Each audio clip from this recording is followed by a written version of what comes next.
Hardstyle kick mastering explained part 2. Alright, so for this tutorial I'm using a different kick than part 1. Let's look at the unmastered kick first. Minus 9.7 lufs. Okay, so I'm cranking it up with the chain activated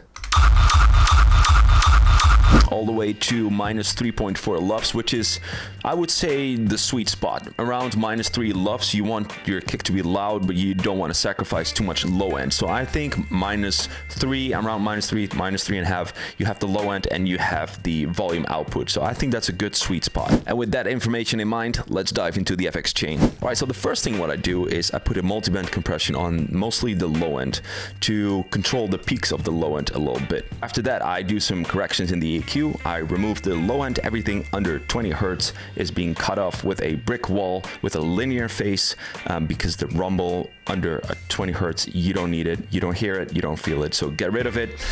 Some corrections, and the side I removed everything under 400 hertz because I don't want the boominess of the kick to be in the sides. I want that more mono. Again, that's a preference, but very common within the hardstyle scene.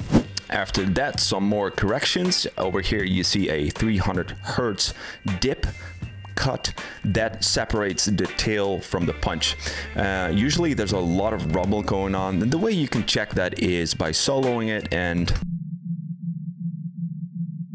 if you hear any weird ringing or resonance, get rid of it, and usually it's around that frequency. And after the corrections, I put a compressor on it. The compressor is from Puke Tech. I hope I pronounced that really well. So what it does, it gives a little bit of warmth, a little bit more low end, a little bit more boominess to the kick. I would highly recommend getting this plugin if you're interested in kick mastering. And after the compressor, I put a multi-band compressor, Maximus from FL Studio, to enhance the mid or high frequencies a little bit more, to make the kick a little bit more louder. Very interesting and very effective way to make your kick louder but preserve the low end. And after Maximus, I put the famous inflator on it to push that kick. Everything I did before the inflator, I wanted to being pushed as much as we can.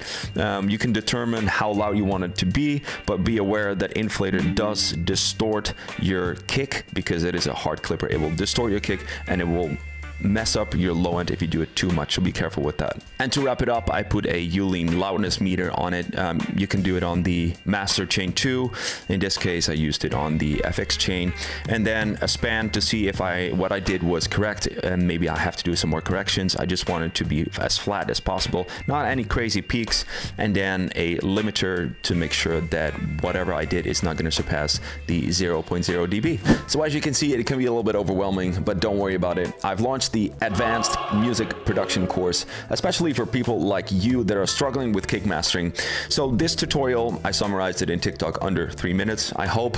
Nope. But the full course is around 40 minutes long, where I go through each step to get that kick, you know, to the absolute maximum. And obviously with that masterclass, I take you step by step through the process, why I do something and how I do something. So if you're interested, check the link in my bio. What would you like to see next? Let me know in the comments and follow me for more.